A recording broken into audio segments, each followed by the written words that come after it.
깨어있어 기도하라.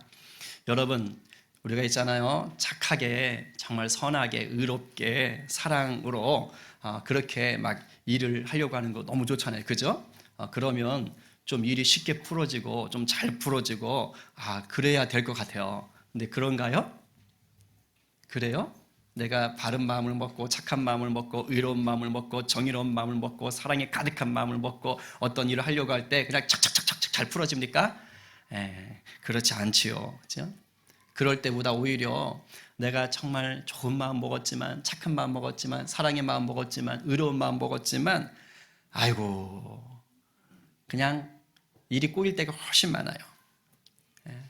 그냥 오히려 좀 이렇게 악한 마음 먹고 그냥 삐딱한 마음 먹고 그냥 난 손해보지 않을 거야 이런 마음 먹고 할 때가 오히려 내 걸 더 챙기는 것 같은 그럴 때가 또 많단 말이에요. 그러니까 우리가 이게 착하게 선하게 사랑 가득하게 살려고 하는 게 이게 만만치 않아요. 사실은 이렇게 살려고 하면 할수록 더 에너지가 많이 들고 돈이 많이 들고 더 쉽지 않습니다. 어제 우리 윤경자매가 여러분 이제 성탄절에 깜짝 놀라실 거예요. 지금 우리 아줌마 부대들이 엄청난 걸 지금 준비 중이신데 그날 진짜 성전 문이 열리면서 이 예배당 문이 열리면서 막 하늘로부터 정말 놀라운 정말 천군천사가 임할 것 같은데요.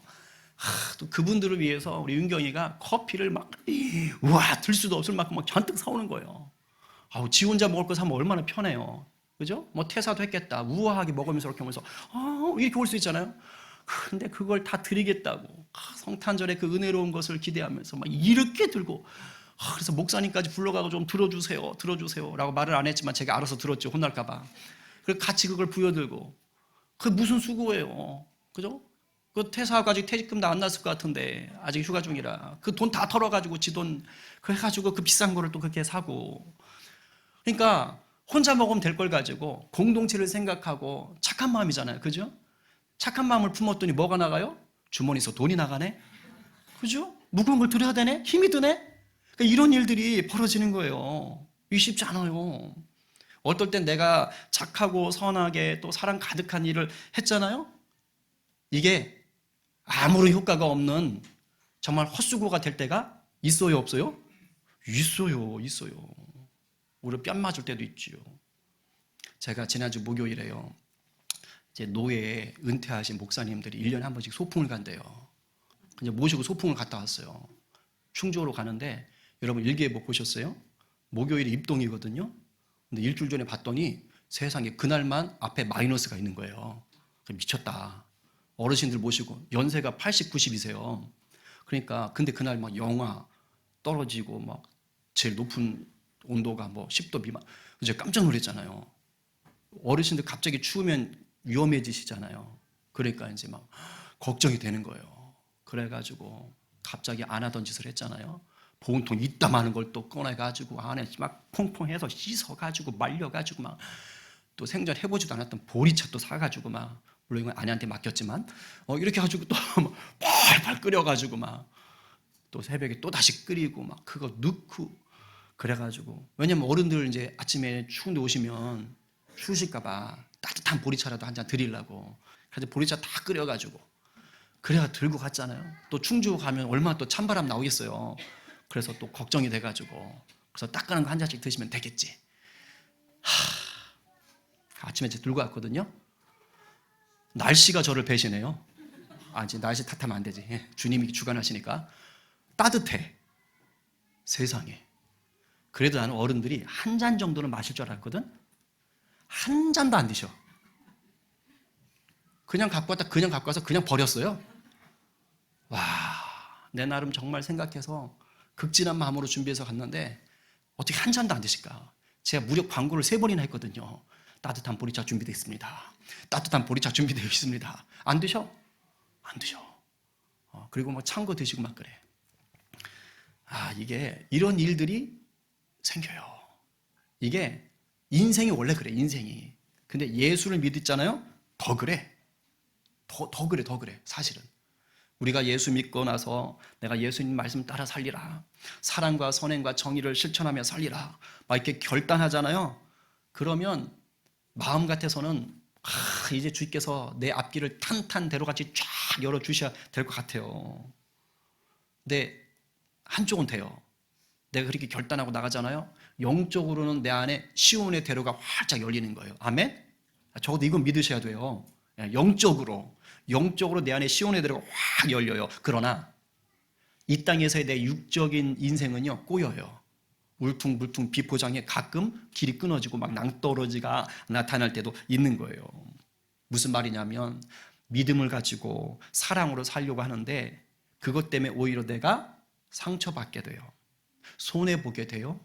이용당하게 돼요. 무시당하게 돼요. 혹시 제가 불금에 드라마 한 편 보라고 링크에 올려드린 거 보셨나요? 대반은 안 보셨을 거예요. 대부분 안 보거든요. 좀 보세요. 40분밖에 안 되거든요. 이제 그게 이런 내용이에요. 근데 잘 만들었어요. 우리나라 정말 이제 기독교 영화도 잘 만들어요. 드라마인데 잘 만들어요. 하나님 뜻대로 살자니 너무 스트레스가 많은 것이죠. 그래서 내 승질대로 살고 싶은데, 그러니까 이제 하나님의 뜻을 이루지 못하고 사는 그런 일종의 드라마입니다. 드라마인데 참 잘 만들었어요. 좀 보시라고요. 좀 봤다고 좀 인증샷도 좀 올리고 여하튼 그래요. 그래서 우리가 예수 믿고 말씀대로 살려고 하면 할수록 사실 만만치 않아요. 쉽지 않아요. 이거요 예외 없어요. 정말 신앙적으로 열심히 살려고 할수록 이게 부딪히는 게 많습니다. 다 지나가야 돼요. 성숙한 믿음을 갖기 위한 성장통이에요. 근데 인생에서 성장통은 한 번이면 끝나는데 이 신앙의 성장통은 하여튼 이상해. 고비 때마다 있어. 여기서 지나갔다 싶으면 그 다음에 또 다른 게 와. 또 순탄하다 싶으면 좀 더 센 놈이 오고 막 이렇게 가게 돼 있어요. 어쩔 수 없어요. 우리가 참된 제자로 살기 위한, 능력 있는 제자로 살기 위한 일종의 통과 의례인 것입니다. 근데 우리가 연약한지라 이제 이런 일들을 막 반복해서 겪다 보면 뭐 첫 술에 배부를 수는 없잖아요. 그러니까 시험이 막 들어요. 어려운 일 당하면. 왜 나는 잘 살려고 했는데, 나는 말씀대로 살려고 했는데, 나는 사랑을 베풀려고 했는데 이게 무시당하고 치이고 이용당하는 것 같고 손해보는 것 같으면 막 힘들어. 그럼 회의감에 빠져요. 그래서 잠시 잠깐 어떻게 살게 되느냐? 불평과 불만이 가득한 채 가면 쓰고 사는 무늬만 크리스천, 이렇게 살게 되는 경우가 있어요. 좀 더 심하면 뭐예요? 아예 믿음의 길에서 떠나요.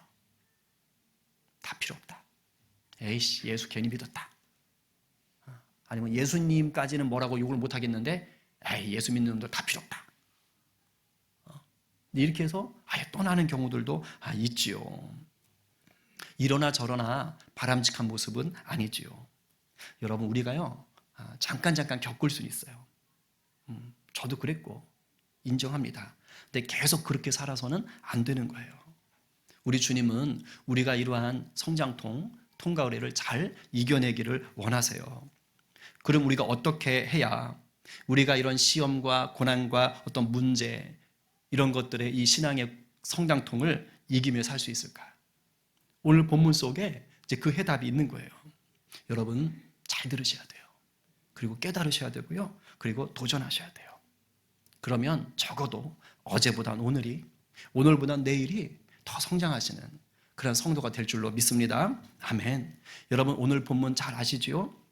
예수님이 이제 십자가에 달리시기 위해서 붙잡히거든요. 바로 그 직전 상황이에요.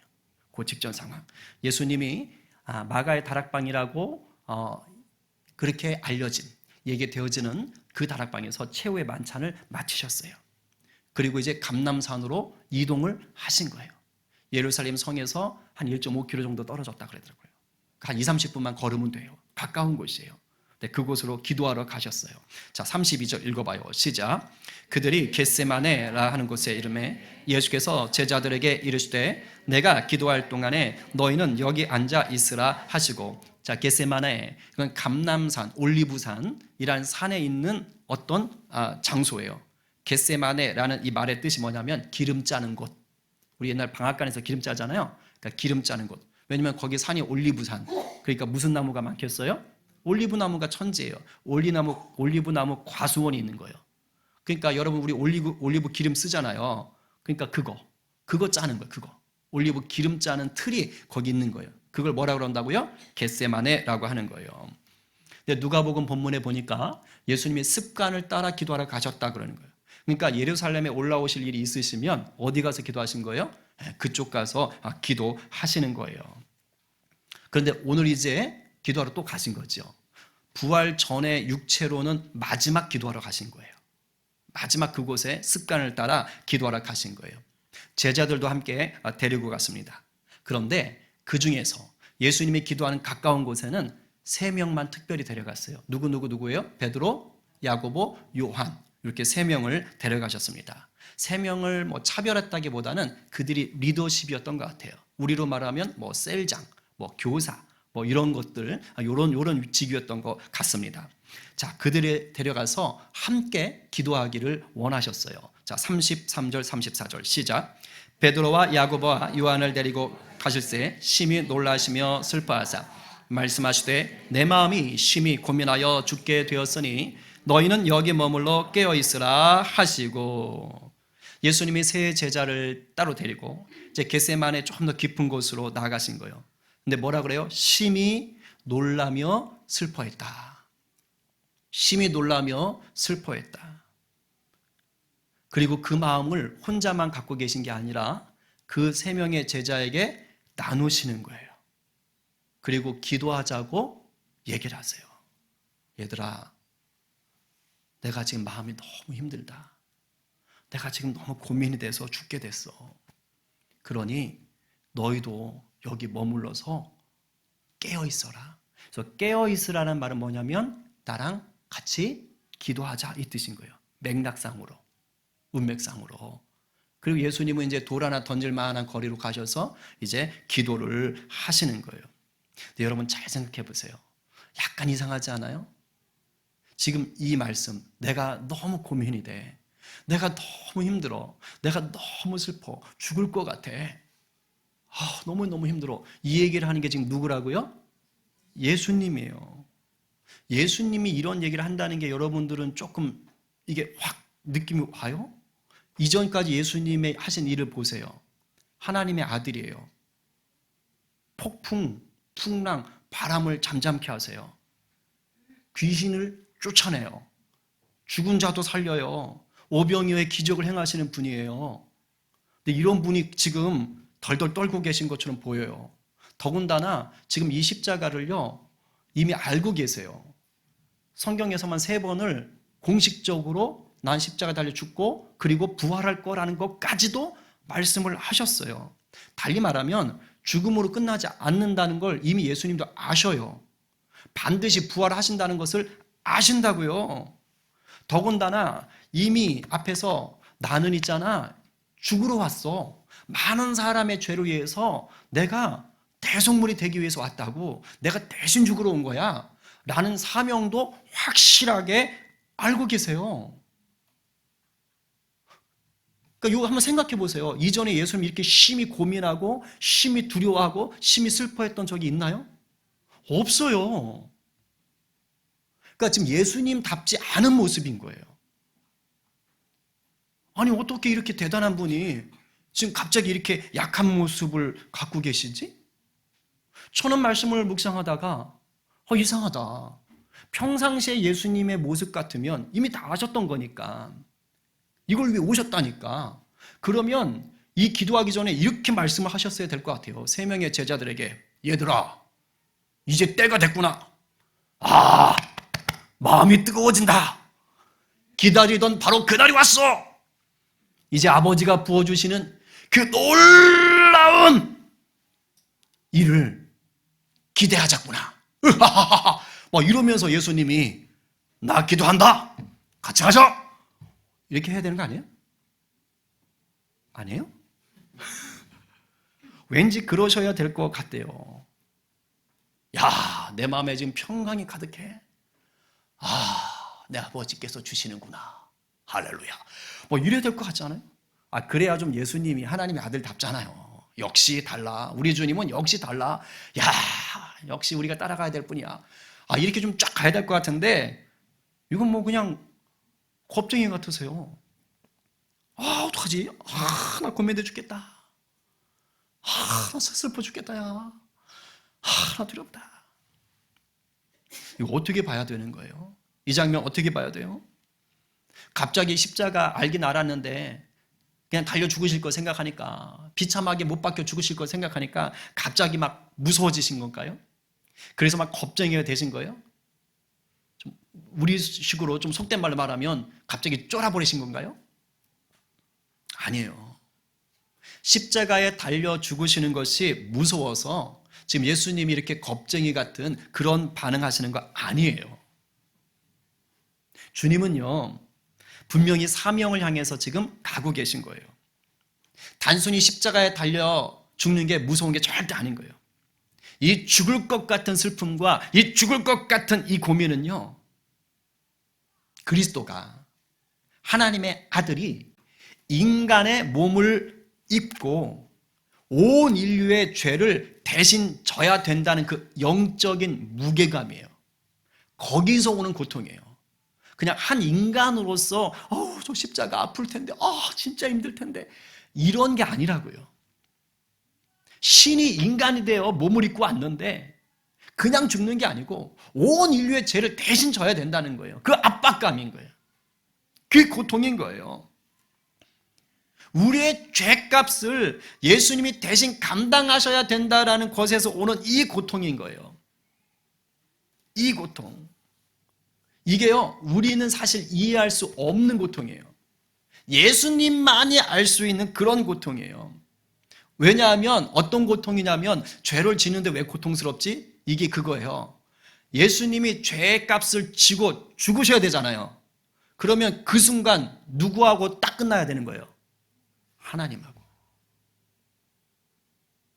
그러니까 이 죄값을 져야 되는데 영적인 무게감이 뭐냐면, 이 고통이 뭐냐면, 우리의 죄를 지고 죽어야 되는 그 순간에는 하나님과 끊어질 수밖에 없는 거예요. 죄의 삭스는 뭐예요? 사망이에요. 그래서 사도신경 영어본에는요, 예수님이 죽어서 지옥까지 떨어지는 걸로 나오는 거예요. 왜? 거기까지 진짜 맛을 보시는 거예요. 왜? 우리가 당해야 되니까. 하나님으로부터 완전히 끊어지는 거예요. 예수님은 영원 전부터 단 1분도, 1초도 하나님과 끊어졌던 적이 없으신 분이에요. 그런데 누구 때문에? 저와 여러분 때문에, 우리의 죄 때문에 끊어지셔야 되는 거예요. 예수님은 이게 너무 두렵고,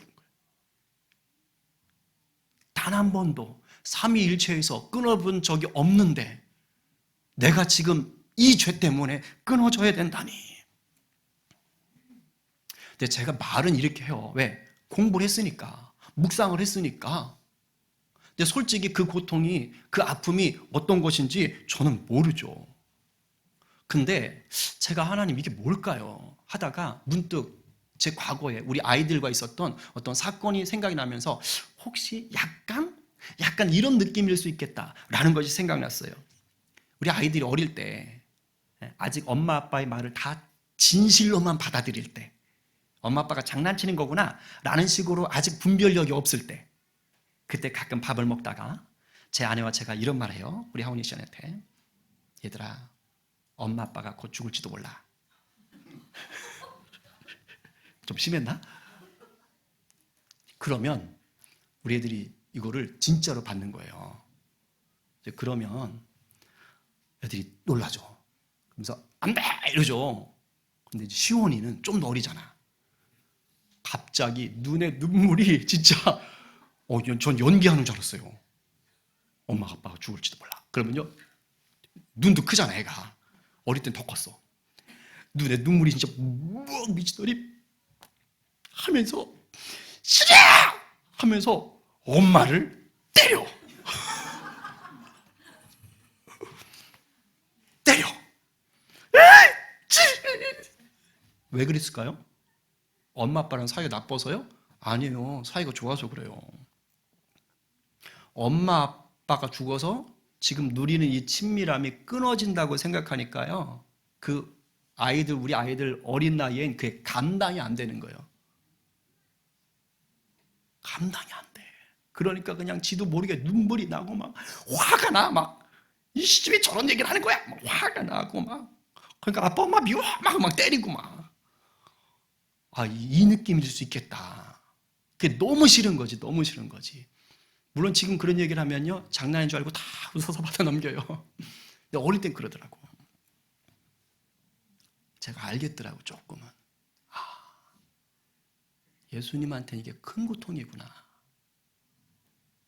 큰 고통이구나. 여러분, 육신의 부모와 자녀가 친밀할 때도 이런데 하물며 영원한 친밀함 속에 계신 삼위 하나님이 어떠시겠어요? 그래서 예수님이 기도하러 가신 거예요. 왜냐하면 기도를 하셔야만 이 무거운 고민과 슬픔을 넘어가실 수가 있기 때문입니다. 35, 36절 시작. 조금 나아가사 땅에 엎드려 될 수 있는 대로 이때가 자기에게서 지나가기를 구하여 이르시되 아빠 아버지여 아버지께는 모든 것이 가능하오니 이 잔을 내게서 옮기시옵소서. 그러나 나의 원대로 마시옵고 아버지의 원대로 하옵소서 하시고. 유명한 기도죠. 그러니까 예수님의 기도는 지금 전반부와 후반부로 나뉘는 거예요. 앞에서는 뭐라고 기도하셔요? 이 십자가 고난을 피할 수만 있다면 피해가게 해달라는 기도예요. 여러분, 이거 십자가를 지기 싫다는 뜻이 아닌 겁니다. 방금 말했잖아요. 신이 인간의 몸을 입고 와서 온 세상의 죄를 다 지고 하나님으로부터 단절된다는 게 너무 고통스러운 거예요. 그러니까 주님의 솔직한, 예수 그리스도의 솔직한 심정은 뭐예요? 안 하고 싶은 거죠. 그러니까 십자가를 단순히 지기 싫다는 게 아니라 정말 이거 너무 괴로운 거다. 그러니까 예수님도 인격적인 분인 거거든요. 하나님이 로봇으로 조종하시는 게 아니에요. 그러니까 예수님의 그 심정이 있으신 거예요. 그러니까 육신을 입은 그리스도의 솔직한 심정인 것이죠. 정말 이걸 피할 수 있으면 피하고 싶었는데 그는 할 수 없다는 걸 아시는 거거든요. 그만큼 뭐가 끔찍한 거죠? 죄. 그만큼 죄가 끔찍한 것을 우리 주님이 지금 경험하시는 거예요. 제가 이 말씀 묵상하다 한 번도 그런 생각을 안 했는데 오늘 설교 준비를 하려고 계속 묵상하는 가운데 우리가 이걸 좀 배워야겠구나. 우리는 연약하고 허물이 많아요. 그렇죠? 그래서 수시로 죄를 지어요. 근데 모르겠어요. 여러분은 어떤지 모르겠는데 저를 보니까 연약하고 허물이 많아서 수시로 죄를 짓는데 이게 계속 반복되니 이제는 내 스스로 어떻게 나를 자기 합리화하고 있냐면 죄를 짓는 것은 어쩔 수 없이 당연한 거지 라고 그렇게 생각하고 죄를 짓고 또 짓고 또 짓고 그리고 적당히 회개한다고 생각하고 회개했다고 생각하고 또 짓고 또 짓고 그러니까 이게 묘한 건데요. 그냥 합리화하고 있는 모습인 거예요. 근데 오늘 이 본문을 보다가 제가 좀 놀랐어요. 예수님은 죄를 이렇게 싫어하셨구나. 죄값이 줄 수 있는 고통이 너무너무 싫었구나. 그 죄로 인해 하나님과 단절된다는 것이 얼마나 고통스러운 것인지를 주님은 뼈저리게 아셨구나. 우리가 예수를 믿는다면 적어도 예수님의 이 죄에 대한 반응, 이거에 대해서 우리가 공감해야 되지 않을까? 그렇다면 우리의 삶은 지금보다는 훨씬 달라질 거예요.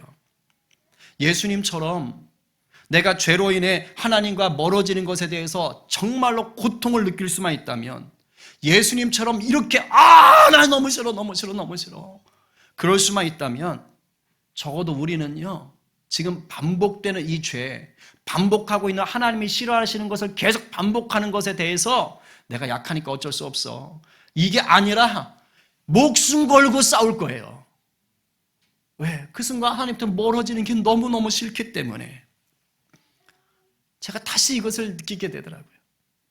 바라기는 여러분 죄에 대해서 예수님처럼 싫어하는 자 되기를 간절히 축복합니다.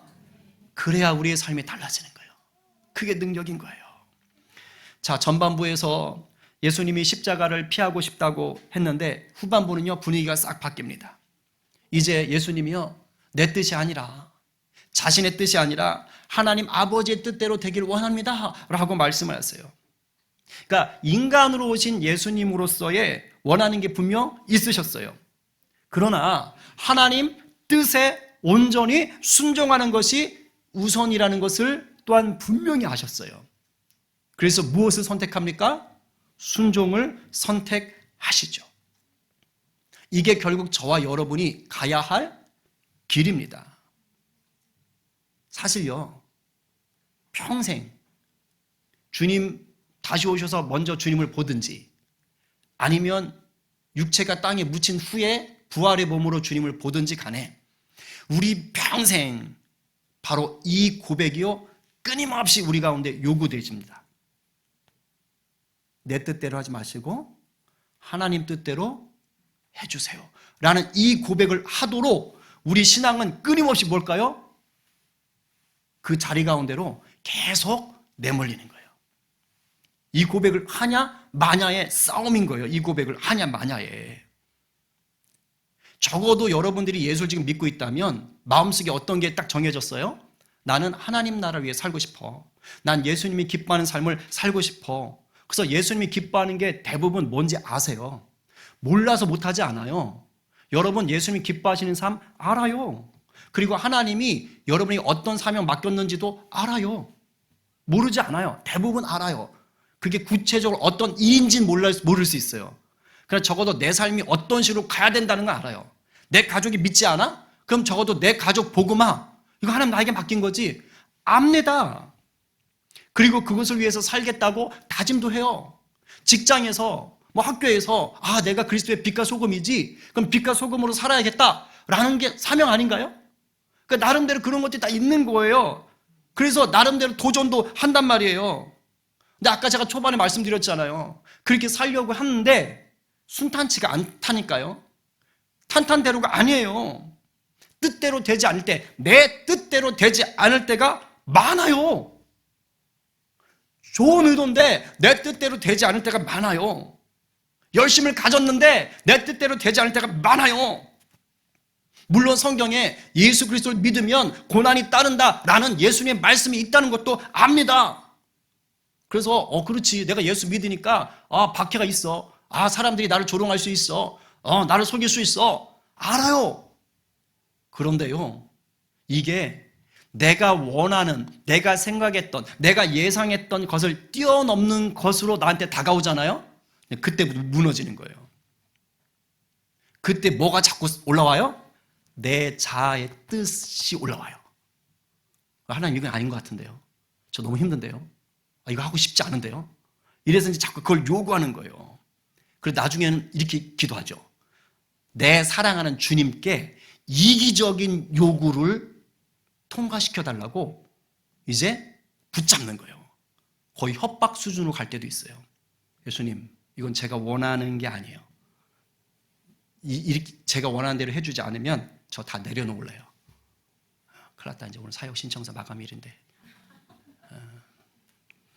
다 내려놓을래요. 저 주님 떠날래요. 거의 협박이죠. 저 제 마음대로 할래요.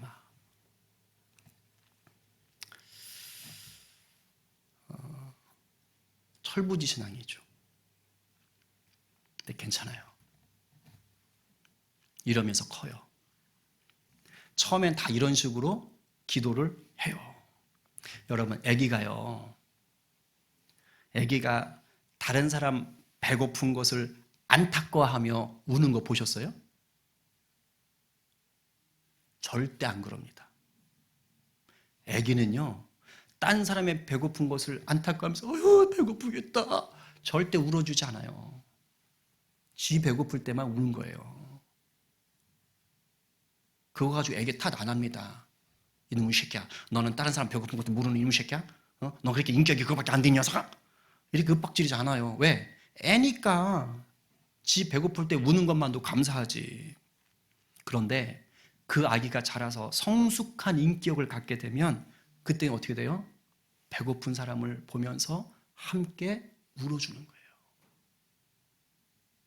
고통받는 자를 보면서 함께 울어주는 거예요. 우리 신앙도 똑같아요. 이기적인 기도라도 좋습니다. 일단 하셔야 돼요. 그래야 그 다음 스텝으로 문이 열려요. 내 뜻 가지고 부여잡고 기도라도 하셔야 된다고. 그래야 그 다음 문이 열리면서 어디까지 가요? 하나님 뜻대로 해주세요라고 하는 데까지도 나갈 수 있어요. 근데 이게요, 여러분, 머리로 외워서는 안 돼요. 끊임없이 기도의 자리에서 내 기도만 구하는 기도가 계속 쌓이면서 그것과 싸워야 돼요. 왜? 내 기도만 구하는 기도 해봤자 안 들어주시거든요. 계속 망팡 깨져요. 또 될 듯 하다가 깨지고 또 깨지고 또 깨지고. 그러면서 기도의 자리에 계속 붙잡고 있다 보면 아, 이게 아니구나 하면서 성령이 문을 열어놓으셔요. 방향을 바꿔주시는 거예요. 그래서 깨어 기도하기를 힘쓰셔야 성장하는 것입니다. 여러분, 기도하지 않잖아요. 그러면 이게 하나님의 뜻인지 내 뜻인지조차 생각할 기회조차 못 얻어요. 제자들이 지금 그런 상태로 있는 거예요. 37, 38절 시작. 돌아오사 제자들이 자는 것을 보시고 베드로에게 말씀하시되 시몬아, 자느냐? 네가 1시간도 깨어 있을 수 없더냐? 시험에 들지 않게 깨어 있어 기도하라. 마음에는 원이로되 육신이 약하도다 하시고. 여러분, 지금 예수님이 제자들 3명에게 야, 내가 너무 심히 괴롭고 힘들어서 죽게 되었으니 나를 위해 좀 기도해 다오, 이렇게 얘기하셨을까요? 아닙니다. 그렇게 본문에 얘기하지 않아요. 마태, 마가, 누가복음 본문에 나를 위해 좀 중보 좀 해다오, 아니에요. 지금 38절에 시험에 들지 않게 깨어 있어 기도하라. 니들 위해 기도하라는 뜻이에요. 왜? 지금 주님과 한 배를 탔잖아요. 주님은 십자가를 져야 되는데 제자들도 예수의 사람으로 그리스도의 제자로 버티고 나가야 되거든요. 시험이 닥친 거예요. 그들도 기도하지 않으면 이것을 통과할 수가 없는 겁니다. 그리고 베드로, 야고보, 요한은요, 리더예요. 여러분, 리더가 흔들리고 무너지면 다 무너지는 거예요. 예수님은 그들에게 너희들이 리더 아니냐? 너희들이 이 내가 고난을 당할 때에 깨어 기도하지 않으면 내가 대신 해줄 수 없다는 뜻이에요. 마태복음 본문에 나와 함께라는 게 있어요. 함께라는 게. 나와 함께 한시도 깨어 기도할 수 없더냐? 제자들을 위해서 깨어 기도하라고 하신 거예요. 지금 제자들을 위해서. 결국 자잖아요. 다 도망가요. 그래서 잠시 후에 다 도망갑니다. 다 도망가요. 베드로는 예수님 말씀하신 대로 3번 부인하고 눈 마주쳐가지고 펑펑 울고 다 무너집니다. 제자들이 왜 잠시도 깨어서 기도하지 못했을까요? 예수님이 싫어서요? 천만의 말씀이요. 아니에요. 여러분, 이거 베드로 얘기가 아니고 우리 얘기예요. 여러분, 예수님 싫어하십니까? 아니에요. 좋아하셔요.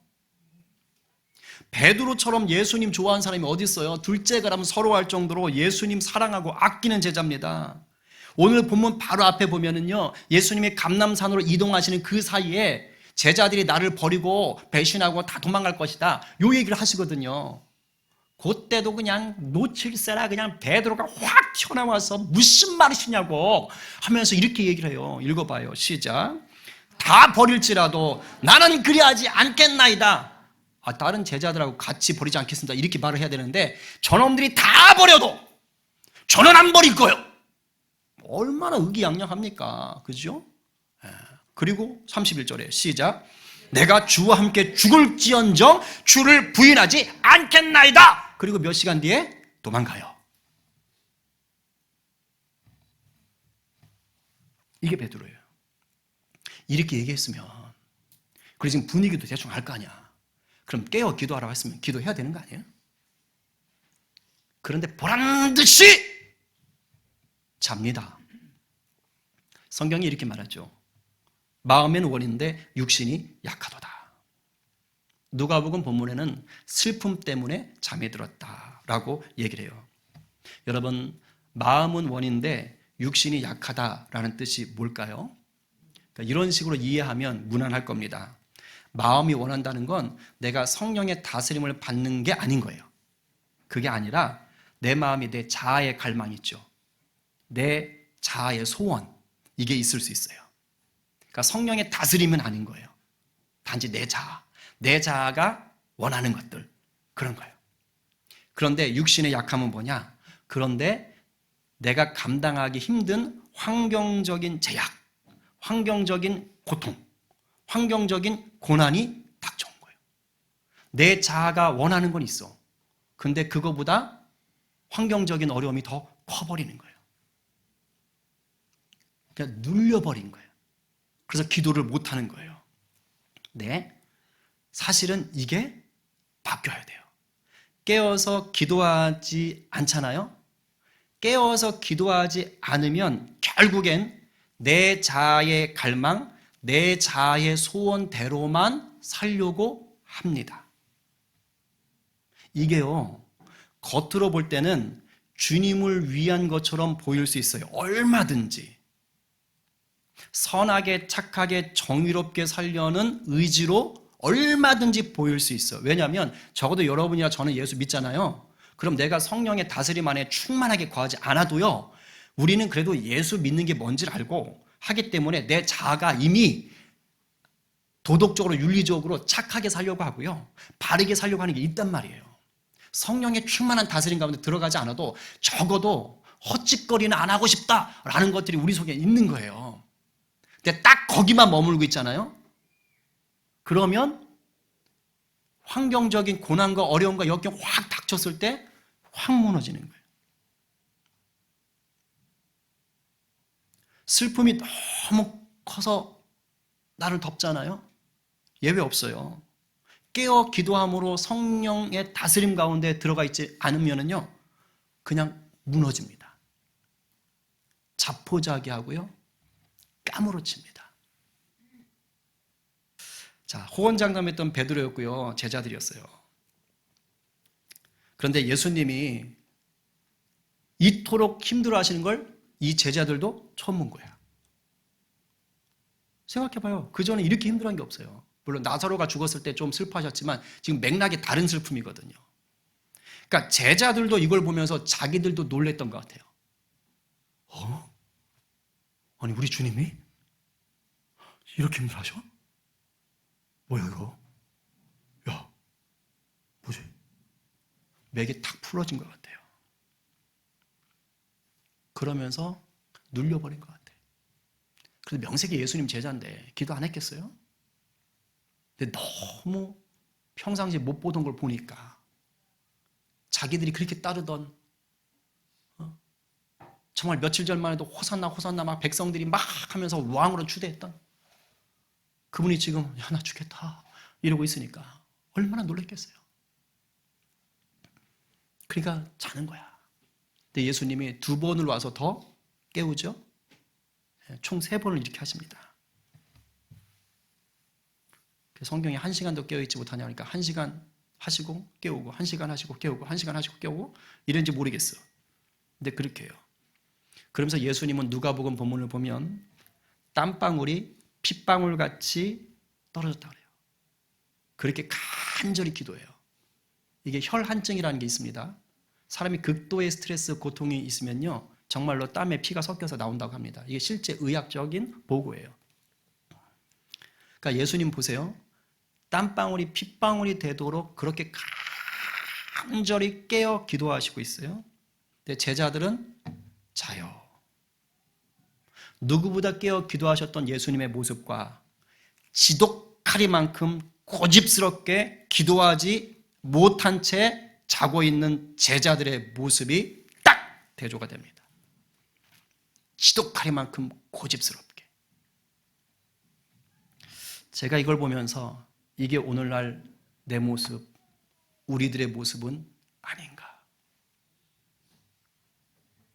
기도해야 되는 건 아는데 지독스럽게, 고집스럽게 기도하지 않고 자고 있는 우리들의 모습은 아닌가. 동시에 그럼에도 불구하고 여전히 성령님은 우리를 위해서 말할 수 없는 탄식으로 치열하게 중보하고 계신 거죠. 우리가 시험에 들지 않고 깨어있어 기도하라고 지금도 이렇게 설교로 여러분들의 심령을 터치하고 계시죠. 근데 우리는 지독하리만큼 우리 성령님의 사인을 붙잡지 않고 육신의 약함, 돈 벌어야 돼요. 일이 바빠요. 뭐가 바빠요? 뭐가 바빠요? 뭐가 바빠요? 뭐 해야 돼요? 라는 수많은 타당한 이유들로 인해서 지독하리만큼 고집스럽게 깨어 기도하지 않고 있는 것은 아닌지요. 저에게 하는 말입니다. 어떤 분들은 이렇게 말씀하실 수도 있어요. 목사님, 저도 왕년에 기도 좀 해봤어요. 나름 치열하게 깨어서 기도해봤어요. 근데 소용없더라고요. 어려움이 사라지지 않더라고요. 그래서 포기했어요. 지쳤어요. 깨어 기도하고 싶은 마음이 아예 솟아나지를 않아요. 맞아요. 그럴 수 있어요. 참 귀한 도전을 하셨어요. 근데 다시 힘냅시다. 거기서 멈추시면 안 돼요. 그리고 정확하게 아셔야 될 게 있습니다. 예수님이요, 땀방울이 핏방울이 되도록 깨워서 기도하셨다고 해서 십자가 피한 거 아닙니다. 명심하세요. 그렇게 기도하셨는데 십자가에 달려 죽으셨어요. 아니, 정확히 말하면 그렇게 기도하셨기 때문에 우리의 구원자로 십자가에 달려 죽으실 수 있었던 겁니다. 여러분, 기도요, 내 고난을 피하고 없애기 위해서 하는 거 아닙니다. 그런 거 아니에요. 주님 뜻 안에서 그 고난을 감당할 힘을 누리기 위해 깨어 기도해야 되는 거예요. 물론 주님께서 고난 없애줄 수 있어요. 문제 해결해 주실 수 있어요. 근데 많은 경우 그렇지 않더라고요. 깨어 기도하는 건 그 가운데 주님 뜻이 무엇인지를 찾아내고 내가 주님 뜻 편에 서는 훈련이에요. 그럴 때 우리 앞에 있는 고난이나 문제는요, 나를 망치는 게 절대 아니고요, 나를 점금 같은 보석으로 만드는, 하나님의 능력 있는 제자로 만드는 조각가의 망치가 되고, 조각가의 정이 되고, 조각가의 줄칼이 되고, 대장장의 풀무불이 되는 것입니다. 아멘이에요? 아멘입니다. 지쳐 계신 분들이요, 다시 힘을 내시고 좀 더 깨어 기도하기를 도전하십시오. 언제까지 그렇게 해야 되냐고요? 저도 몰라요. 그런데 오늘 본문을 보니까 여러분이 어떠한 기도 제목을 가지고 기도하든지 그것이 충분히 쌓이잖아요. 그러면 멈출 때가 옵니다. 41, 42절 시작. 세 번째 오사 그들에게 이르시되 이제는 자고 쉬라. 그만 되었다. 때가 왔도다. 보라, 인자가 죄인의 손에 팔리느니라. 일어나라, 함께 가자. 보라, 나를 파는 자가 가까이 왔느니라. 예수님이 3번 기도하고 이제 마치셔요. 여기서 3번 기도하고 마쳤다는 건 딱 3번만 하셨다라는 의미를 쓴 게 아니고요, 적어도 예수님이 지금 이 십자가 지는 문제로 괴로워하셨잖아요. 이 문제로 기도한 것이 응답되었다라는 뜻입니다. 마치 사도 바울이 육체에 가시가 있어가지고 하늘 앞에 매달렸잖아요. 근데 3번 기도했다고 나오거든요. 그러면서 내 은혜가 네게 족하다, 그죠? 주의 능력이 내 몸에 약할 때 나온다, 이렇게 고백을 하잖아요. 여기도 3번이 딱 3번 개념이 아닌 거예요. 그 기도가 충분히 됐다라는 거예요. 그러니까 예수님이 기도를 시작하기 전에는 막 괴로움과 슬픔에 눌려 있었는데 이제 뭐 한 거예요? 그것이 해결됐다는 거예요. 십자가가 사라진 게 아니라 그 십자가 앞에서 예수님이 갖고 있었던 그 슬픔, 고민, 두려움이 사라졌다는 뜻이에요. 우리의 기도가 여기까지 가셔야 돼요. 그냥 한 번 하고 안 됐다. 안 돼요. 원래 한 번 하고. 그러니까 주님이 됐다고 하실 때까지 기도하시는 거예요. 이것이 내 앞에 있는 고난을 없애는 것이 아닐 수도 있어요. 여전히 고난이 있을 수도 있어요. 그러나 주님이 됐다라고 하실 때는 더 이상 고난이 아니라니까요. 그때는요, 우리에게 승리라는 면류관을 쓰게 해주시는, 쓰게 하는, 나와 싸워가지고 패배하는 영적 싸움의 파트너일 뿐이에요. 그땐 고난이 나를 망치지 않는다고요. 고난이 아니에요. 나에게 승리의 면류관을 씌워주는 나의 대적자예요. 패배한 대적자. 오늘 누가 우리를 무너뜨리려는 이 세상의 시련 앞에서 깨어 기도하심으로 주님의 뜻을 이루시는 제자가 되시겠습니까? 오늘 누가 주님이 이제 됐다라고 하실 때까지 깨어 기도하며 영적 싸움에서 승리하는 제자가 되시겠어요?